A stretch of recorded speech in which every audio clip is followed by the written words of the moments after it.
Okay, Serial Sunday, J.K. Rowling Part 2. Don't forget to hit the notification bell for new videos. Hello everybody and welcome to Serial Sunday. I am Hugh, otherwise known as Matthew, and thank you for joining. Now, I'm going to break down the J.K. Rowling drama in tres partes. Part 1. About 2 months ago, I made a video regarding J.K. Rowling and her original batch of tweets that were considered transphobic. Okay then, I will. So funny, Matthew. At the time, I did not fully understand why these tweets were considered transphobic by people. People were going crazy on Twitter. JK, you're a transphobe. JK, you hate trans people. And I was there just like, what is going on? Like, Harry Potter's mother cannot be transphobic. Like, that is just weird. But if the majority of people on Twitter were seeming to say one thing, I had no choice but to investigate. How do you investigate? You question, you inquire. I made some comments to people's tweets. It didn't go very well. I felt I will never be the victim. I am never a victim. That is just no. In this case, I did feel attacked, but I'm not going to say that in kind of like, oh, I'm being a victim, you know. It's bullshit. But I felt like an onslaught of people were just giving me a lot of negativity and no one really seemed to open up to a conversation. However, since my video that I made about my experience tweeting about J.K. Rowling and her tweets, I was able to have a conversation with a few people who actually were open to having a conversation. And that was brilliant. And to those people, I would just like to thank you so much. If you're watching this video, thank you for watching this one. I hope you like it. Stay tuned for more. Thank you. For part 1 of this video, I'm just going to recap since my first video because I always wanted to do a follow-up where I talked about what happened afterwards. Did I end up having conversations with people? And as I said, yes, I did. And in these conversations, I was able to sort of glean from people exactly more specific reasons as to why J.K. Rowling, they considered her to be transphobic. And through these conversations, through these messages, these comments, yeah, I'm inclined to agree. J.K. Rowling is transphobic. She was being transphobic. If you literally take the word transphobic, phobia, it's a fear. Fears are irrational, which someone pointed out. You know, fears really are irrational. I'm an arachnophobic. Why? I can squash a bug with my foot. Why do I need to be afraid of it? But fears are irrational. And with J.K. Rowling, I definitely think that as she is a part of the older generation, they struggle to sort of understand homosexuality, being transsexual. They don't understand it maybe as much. And I think for sort of people my age, we sort of grow up in that sort of environment where people are more accepted. We've still got a long way to go, but because it is more out there, it is more on TV and stuff like this. For us, it's kind of like, cool, you're transsexual. Cool, you're awesome. It doesn't really like phase us the same way I guess it phased people from the older generation who just sort of aren't used to really seeing or hearing about people who are gay or transsexual or whatever.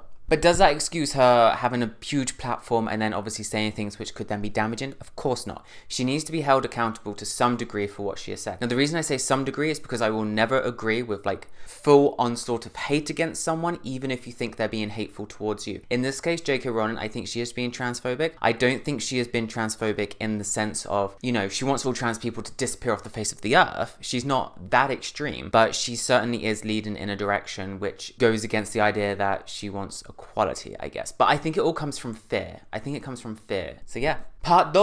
Oh, okay. JK. Rowling. New controversy. A new book. What is the issue? What is the issue? The issue is she is writing a book which features a man, cis male, who is dressing as a woman in order to kill people. Again, Twitter went crazy. Hashtag RIP JK Rowling was trending. Matthew, you're English. Trending. And again, I didn't initially see this and be like, oh, that's transphobic. I didn't. And after another onslaught of people on Twitter just not willing to have a conversation with me and just straight up calling me a transphobe myself, which was a bit like, sure, yeah, that makes sense. I'm just going to state this very clearly here and now for anyone watching who maybe was a part of those tweets. First of all, not transphobic, not homophobic, not lesbianophobic. If you're a good, decent person just trying to make it through this crazy world, I have nothing but respect for you, as I would expect you to have respect for me. When I walk past a stranger on the street and maybe they're gay, maybe they're not, maybe they're transsexual, maybe they're not, maybe they're, like, it doesn't matter. I walk past them, I have no problem with them. If you're a good person, I have no problem with you. Bad people on the other hand, please. So yeah, didn't really get the issues with these tweets. But one person did eventually make an actual point to me. The point was made about the narrative which is often perpetuated with trans people.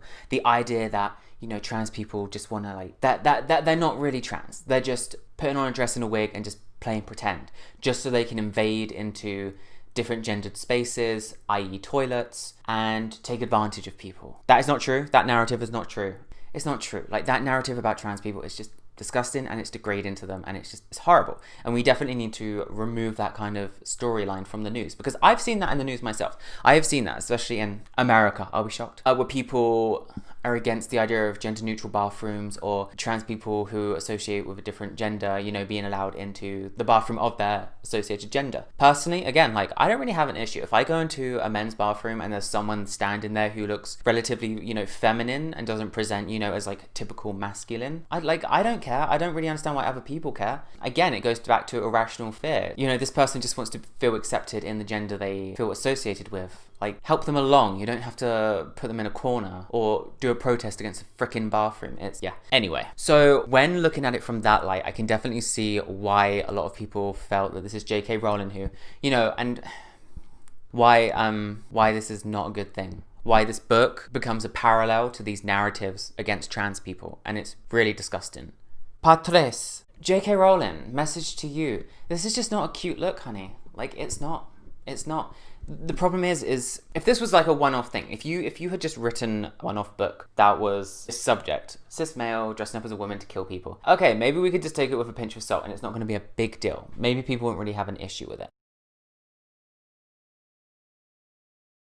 But it's the fact that you've already said and sort of supported transphobic ideas, transphobia in the past, and that's when you have to look at it with like an extra magnifying glass when it comes to you. I will state here and now that I do not agree, once again, the idea of throwing hate against someone who is being hateful towards you. I just don't feel it's appropriate. As cliche or as maybe as easy as it is to say, I believe rising above it. Rise like a phoenix. I feel that is much better and more productive than just going apeshit crazy on someone.